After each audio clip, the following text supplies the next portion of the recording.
جو واقعہ ہوا ہے حمیرہ اصغر علی کا، ہم چاہتے ہیں کہ پاکستان میں کہ پوری دنیا میں ایک اور حمیرہ نہ بن پائے، ایک اور ایسے کتنا کہ مینٹل ہیلتھ جو ہے وہ اس کا شکار نہ ہو پائے، کوئی ڈپریشن کا شکار نہ ہو پائے۔ تو ہم نے سوچا کہ کیوں نہ ہم آج اس پہلو پہ بات کریں، اور وہ پہلو اکیلا رہنے کی نفسیات کیا ہوتی ہے، وہ پہلو یہ ہے کہ معاشرے میں بڑھتی ہوئی بے حسی کا جو اوپر اتنا بڑا امپورٹنٹ سوال ہے، اور جو لوگ اکیلے رہتے ہیں وہ واقعی اپنی مرضی سے رہتے ہیں، تنہائی میں رہنا چاہتے ہیں، یا ان پہ یہ چیزیں جو ہیں زندگی ایسی ان کو موڑ پہ لے آتا ہے کہ چیزیں مسلط ہو جاتی ہیں۔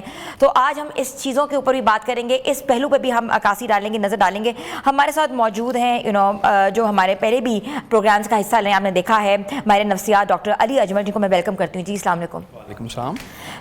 ڈاکٹر علی یہ بتائیے گا کہ اتنا بڑا انسیڈنٹ ہو گیا تو ہم اس کشمکش میں ہیں کہ کیا حمیرہ جو ہے وہ مینٹلی اپسیٹ تھی، یا مینٹل ہیلتھ ایشو میں تھی، یا مینٹل ٹراما کا شکار تھی۔ تو اگر وہ مینٹل ٹراما کا شکار تھی تو اس کو کیسے کرب کرنا چاہیے تھا، اس ٹرامے سے باہر کیسے آنا چاہیے تھا؟ دیکھیں، یہ نہیں کہا جا سکتا کہ وہ کسی قسم کے مینٹل ہیلتھ ایشوز سے ان کے یا ٹراما کا شکار تھی۔ بہرحال یہ ضرور کہا جا سکتا ہے کہ معاشرہ ایک مینٹل ہیلتھ کا شکار ہے، ان کی معاشرے کی مینٹل ہیلتھ خراب ہو گئی ہے، معاشرہ ایک ٹراما کا شکار ہے۔ اب اس میں دیکھیں آج کا انسان پہلے کے انسان سے کس قدر تنہا رہ گیا ہے۔ آپ دیکھیں کہ اتنی دیر ہو گئی ان کو، کچھ کہہ رہے کچھ 6 مہینے کہہ رہے ہیں، کوئی 8 مہینے کہہ رہے ہیں، میں کہتا ہوں جی 2 مہینے ہی ہو گئے تھے۔ اتنے لوگ جاننے والے دوست 2 مہینے سے دوستوں کو پتہ ہی نہیں چلا کہ کیا ہو گیا، کوئی رابطے میں نہیں۔ آج کل میں دیکھ رہا ہوں سوشل میڈیا پہ بھی لاگز کر رہے ہیں، لیکن یہ جب اگر 2 مہینے سے بھی ان کی ڈیتھ ہوئی ہے تو 2 مہینے سے رابطہ ہی کسی دوست کا نہیں ہے۔ کیا ہم نے یہ معاشرہ بنا دیا ہے کہ جہاں پہ انسان اتنا تنہا اور اکیلا رہ گیا ہے کہ اس کے پاس کوئی 2 لوگ ایسے نہیں ہیں کہ جس سے وہ دکھ سکھ بول سکے، جو اس کو کانٹیکٹ کر سکے اگر انہوں نے کانٹیکٹ نہیں کیا۔ 6 مہینے سے فرض کریں ڈیتھ ہوئی ہے، کسی دوست کو خیال نہیں آیا 6 مہینے سے اس کو فون کر لیں، کانٹیکٹ کر لیں۔ اس میں ایک یہ چیز ہے۔ ٹھیک ہے، اب اس میں دوسری چیز دیکھیں، ایک چیز بہرحال اس میں ایک اور ہمارے معاشرے کا پہلو ہم نے اجاگر کرنا ہے کہ تنہائی کا آج کل ہم کیوں شکار ہو رہے ہیں۔ دیکھیں جو رشتے ہوتے ہیں نا، یہ بہت اہم ہوتے ہیں۔ انسانوں کا انسانوں سے میل جول، اپنے رشتوں کی قدر کرنا، اس سے بڑی آج کی دنیا میں کوئی بات نہیں ہوتی۔ آپ دیکھیں کہ بالکل میں اس سے ایگری ہوں کہ ہمیں فیم بھی چاہیے، ہمیں پیسے بھی چاہیے، ہم کامیاب بھی ہونا چاہتے ہیں، بالکل نو ڈاؤٹ، اچھی بات ہے۔ اللہ تعالیٰ نے جس کو جو صلاحیتیں دی ہیں ہمیں ہر ایک کو ترقی کرنی چاہیے۔ لیکن اس میں آپ ایک چیز دیکھیں کہ اس چیزوں سے زندگی کا معیار نہیں بلند ہوتا، زندگی کا معیار بلند ہوتا ہے آپ کے رشتوں سے، آپ کی دوستیوں سے، آپ کے گھر والوں سے، آپ کے خونی رشتوں سے آپ کے کیسے تعلقات ہیں۔ اب آپ دیکھیں اگر یہ حمیرہ کی بات کریں تو یہ بالکل ایک ابھی لوگ خام خیالی، میرا خیال ہے کہ ان پروفیشنل کنڈکٹ کر رہے ہیں۔ کوئی کہہ رہا ہے جی ڈرگ ہے، کوئی کہہ رہا ہے سوئسائڈ ہے، یہ نہیں ہم کہہ سکتے unless and until کہ ہم نے دیکھا نہ ہو۔ لیکن یہ بات تو ایک کلیئر عیاں ہے کہ تنہائی کا شکار تو تھیں، وہ بالکل تنہا تھیں۔ اب اس میں ایک چیز دیکھیں کہ بڑی ٹیلنٹڈ لڑکی، ایک لڑکی جو کہ ایمرجنگ سٹار تھی، اچھا بائی دا وے پھر وہ جم بھی کرتی تھی، ان کے آپ دیکھیں کہ مینٹل ہیلتھ کے لیے اچھا ہوتا ہے۔ لیکن آپ دیکھیں کہ اچھا ان کے پاس ایک حد تک فیم بھی تھی، اب فیم بھی ہے، اپنی ہیلتھ کا بھی خیال کرتی ہیں، پھر بھی کیوں تنہائی کا شکار ہو گئیں؟ ریلیشن شپ، رشتے بہت اہم ہیں، ہمیں اپنے رشتوں کو ٹیک فار گرانٹیڈ نہیں لینا۔ آج کل کا کیا مسئلہ ہے، یہ جو مسئلہ ہے اس سے معاشرے کا ایک پورا ایک پہلو، ایک معاشرے کی ایک جو شخصیت ہے، معاشرتی شخصیت، یہ چیز اس کی عکاسی کرتا ہے کہ اتنا ہم نے لوگوں کو تنہا کر دیا ہے، اور جو ہم نے پھر لوگوں کو معاشرے میں چیزیں چل رہی ہیں کہ رشتوں کی تو قدر ہی نہیں نہ رہ گی، رشتوں کی قدر نہیں کرتے، نیم بھی ہے، فیم بھی ہے، ساری چیزیں ہیں، پھر بھی انسان تنہا ہو گیا۔ اچھا اس میں ایک تیسرا پہلو میں ایک اور اجاگر کرنا چاہتا ہوں، وہ بہت ضروری ہے۔ ان کی بات نہیں کر رہا، یہ تو دنیا سے چلی گئیں، اللہ تعالیٰ ان کو خریق رحمت کرے، ان کو جنت الفردوس میں اعلیٰ مقام عطا فرمائے۔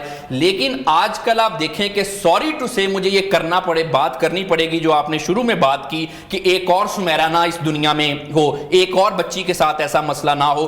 ہمیں بہرحال یہ جو ٹاکسک فیمنزم ہے نا، اس پہ ایک قدغن لگانی پڑے گی۔ دیکھیں ترقی کرنا بہت اچھی بات ہے, جیسے میں نے بتایا نیم فیم آپ آگے بڑھے, لیکن رشتوں کی کاسٹ پہ نہیں. کہیں نہ کہیں آج کل کی ہماری ینگ بچی ہیں ان کو کہیں نہ کہیں ہم نے یہ سکھا دیا ہے کہ رشتے تو کچھ بھی نہیں ہیں, رشتوں کی تو قدر ہی نہ کرو. دیکھیں میں اس پہ کوئی کمنٹ نہیں کرنا چاہتا کہ ان کے فیملی کے ساتھ کیا ٹرم تھے, وہ ان کا پرسنل معاملہ ہے, لیکن بہرحال چاہے جس کی بھی طرف سے جو بھی تھا, بہرحال ایک مسئلہ کشمکش تو تھی نا فیملی میں اور ان میں. اب میں یہ کہتا ہوں یہ نہیں ہونی چاہیے. ہم نے آج کی اپنی بچیوں کو سکھانا ہے رشتے اہم ہیں, فیملی اہم ہے, ماں باپ آپ کے اہم ہیں. یہ جو آج کل یہ ایسے ٹاکسک فیمنزم جو جن کے خود کے گھر نہیں بسے ہوئے, یہ آج کل ایسے میں دیکھ رہا ہوں سوشل میڈیا پہ ایسی عورتیں وہ آ کے رشتوں پہ بھاشن دیتی ہیں جن کے خود کے گھر نہیں بسے ہوئے. ایک دفعہ نہیں, دو دفعہ نہیں, تین دفعہ ان کے جو پارٹنر سے ان کی علیحدگی ہوئی ہے اور آگے سوشل میڈیا پہ بھاشن دے رہی ہیں,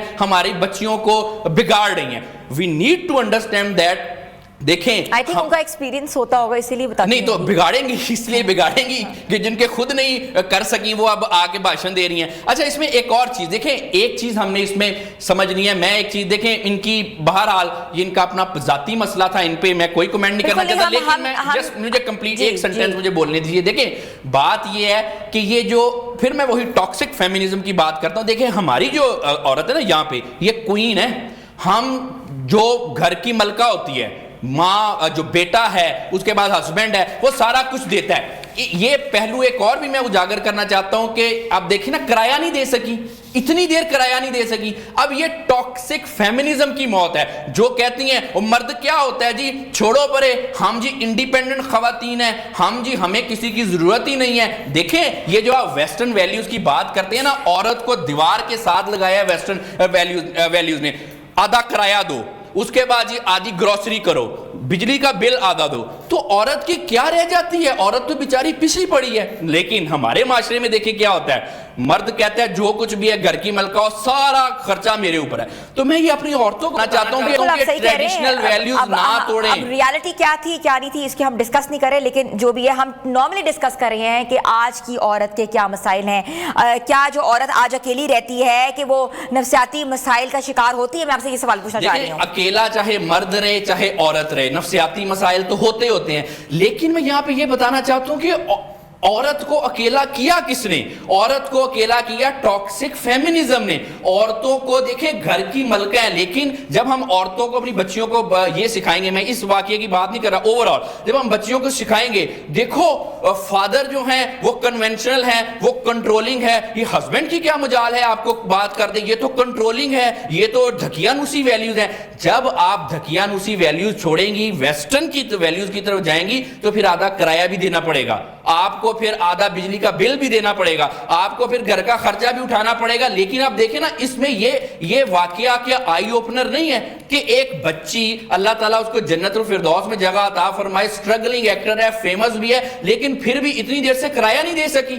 اب یہ دیکھیں, میں بالکل عورتوں کے انڈیپینڈنس کے خلاف نہیں ہوں, عورتوں کو ترقی کرنی ہے, آگے بڑھنا ہے, لیکن اپنے رشتوں کے کاسٹ پہ نہیں. کرایہ اس لیے بھی دے سکی کیونکہ اس وقت وہ تھی ہی نہیں نا, کیونکہ 8 مہینے سے تو اس کی لاش پڑی ہوئی تھی, اکتوبر سے کرایہ نہیں دیا تھا. خیر